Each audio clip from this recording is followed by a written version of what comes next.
Mwebale nnyo okwekumira ku Luganda Radio Podcast ng'omuteesiteesi omwanjuzi omutontomi ate era omusomi w'obutabo bwaffe nga bulijjo Martin Muganzi nnyingiddewo ate ne ssuula eyokutaanu nga bwe nabasuubiza tugenda kulaba Zinunula ng'atunyumiza Kaamulali Komunaku gwe yamusibirira engeri gyeyamutaasaamu okuserengeta e Magombe.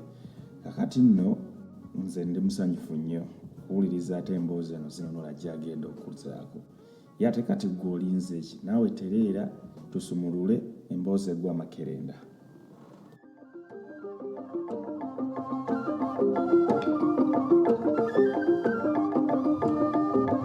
Zinunula Omunaku essuula eyokutaano. Kaamulali Komunaku gwe yansibirira ye yatutaasa okuserengeta e Magombe. Abambowa ba Ndodooti abaali batutwala mu ttambiro okututta bwe twatuuka mu masaŋŋanzira omu ku bo n'asumulula ensawo yange.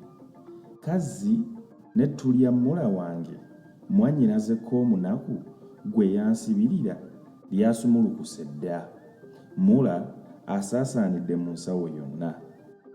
Bwe yali aggyamu ebintu kinnakimu, mmula n'amusensera mu nnyindo, anti emyasi ne gitta egy'okumukumu, amaziga jjulujjulu, eminyira nnyirinyiri. Munne bwe yamusemberera alabe ekimwasimuza, naye nasso okwo. Omumbowa oli eyasooka okusumulula ensawo yali yeesangula amaziga, Kaamulali n'amugenda mu maaso. Naye bwe yayimba okubalagalwa n'okusonsomolwa wamma ennamusa n'etuuka ku nnyooge. Baalwedda ne baŋŋamba mbannyonnyole nga bwe guli. Ye munnange Mikolo eyali omwangu okusinga kwe kubaanukula nti, bassebo nno mufudde bufi, anti mujja kubeerera ddala bwe mutyo okutuusa olukuusi lulibaggweerako. Gwe kale bwe banaaba bamaze okututta, ani alibanogera omukuduulu ogulibasawula? Omumbowa owookubiri n'aboggola nti, sirikira eri mutuvumule mangu mmwe baakali bulogo, si kulwa nga tubattira wano. N'asemberera Mikolo ng'agaludde effumu lye. Nze kwe kuseka so nga nsesa lugumugumu ne mmugamba nti, olowooza bw'onootuttira wano tojja kufa? Kale mututtire wano, anti mpaawo Magombe gazza. Munaaba mutuwonyezza n'olugendo okufa nga tukooye. Ko Mikolo nti, mbadde wuuyo wagolodde dda n'effumu, olinda ki atanfumita olwange luggwe? Kyokka jjukira nti okututtira wano oba eri gye mututwala tekijja kubawonya. Naye baba bali awo bakyatuzunza n'okwekalamula, nze ne nziguka mu magezi agaatuwonya. Kye nakola kwe kwolekera omumbowa owookubiri eyali ayimiridde awo ng'asirise ebbanga eryo lyonna. Bwe namala okutemya ku Mikolo asirike, ne mmugamba nti, wamma basajja battu, tujja kubavumula, anti nammwe si mmwe mwatusalidde ogw'okufa, wabula mutuukiriza kiragiro ekyabaweereddwa. Kale mmwe tunaababonyaabonyeza ki? Leero tunaafuuka kiiso kya mbuzi?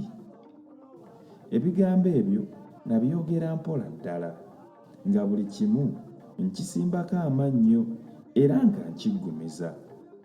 Kyokka nga mbuusabuusa oba omutego gwe nali mbasembereza tebaagulengere ku gwebalama. Bwe ntyo nga bwe nfuirira kannasu, ne mbasaba banteewuluze ku mikono gyange ndyokke mbaggyire mu nsawo eddagala ery'okubavumula.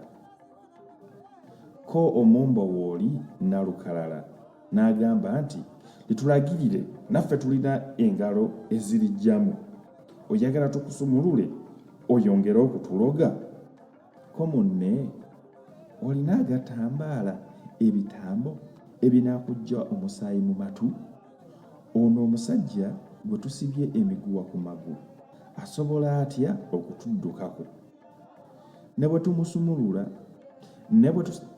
ne bwe tutamusumulula mikono ayinza okwongera okutuloga kale eno endwadde egenze okutukwata tumaze kumusumulula mikono mpoze nga gwe tolumwa naye nze mpulira amaaso gambuuka mu kiwanga nga bamaze okwogera bokka na bokka mu kaama ebigambo bye ssaamanya oli nalukalala najja ansumulula emikono nankwasa ensawo yange gye yakwasa obusongezo bw'engalo era gye yampeereza ng'atunudde ekimbalimbali ng'amaze okugimpa nabayita basembere wendi ne basembera nabakuba amabega ne nningiza mu nsawo ng'alinga alina kisaagala balabe kati nno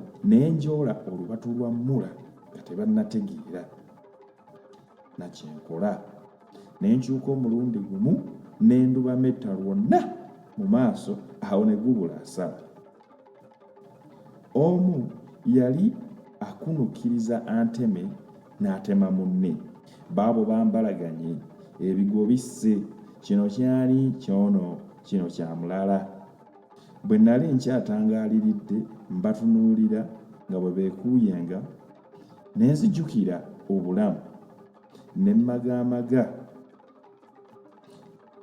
kye nnaasazisa emiguwa kazzi nga ne Mikolo yagguse dda mu kirowoozo kyange kwe kuŋŋamba nti kwata effumu eryo erikuli okumpi osazise eryo omu ku bambowa kwe kugamba nti ssebo tosaba era n'ayita munne amuyambe kubanga yalowooleza ddala ng'alwana nange era nga nze Mikolo gwe yali awa amagezi musazise effumu nga bwe twali baawakasange saalwa nga nnonda ffumu nga nsala miguwa egyali gitusibye amagulu nga nsala n'egyali gitusibye emikono nga twekomya amafumu agabadde agabambowa nga tuyotta naye amagulu nga galinga biwulowulo ng'era n'ebigere bitiriika omusaayi olw'olunyata lwe baayiwako naye nga tetuwulira bulumi bwonna wabula okuduma obudumi n'okumala gapaala tutyo tuba tudduseeko akabanga ne tusisinkana ekibira ne tukyamukako katono okuva mu kkubo ne twekweka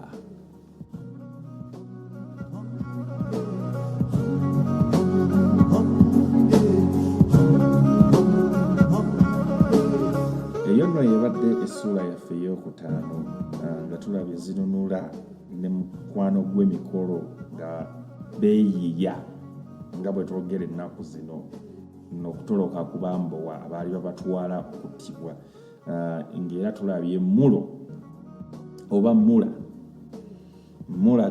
oba Kaamulali Zinunula gwe yalina tulabye engeri gyeyamutaasaamu bajja abataasamu ne Mikolo okuva ku bambowa Zinunula musajja wambazuulu nnyo musajja muyaayeeyaaye nnyo nga bwe tutera okwogera ennaku zino akozesa obukodiyo okulaba nga asobola okuva mu mbeera gy'aba ayingiddemu nze essuula eno ennyumidde nnyo enkyamudde nnyo okuba akafaananyi okutunuulira embeera eno omuwandiisi gye yatuteereddewo nga bwe yafaanana simanyi kiki ekikunyumidde osobola okutulekerawo komenti oba otubuulira ekiki kisinza okunyumira mu ssuula eno nga bwe twekereeka ate okuwuliriza essuula enaabeddako mu maaso awo nsigadde ndi omuweereza wammwe omulungi Martin Muganzi Ssaabasajja Kabaka awangale.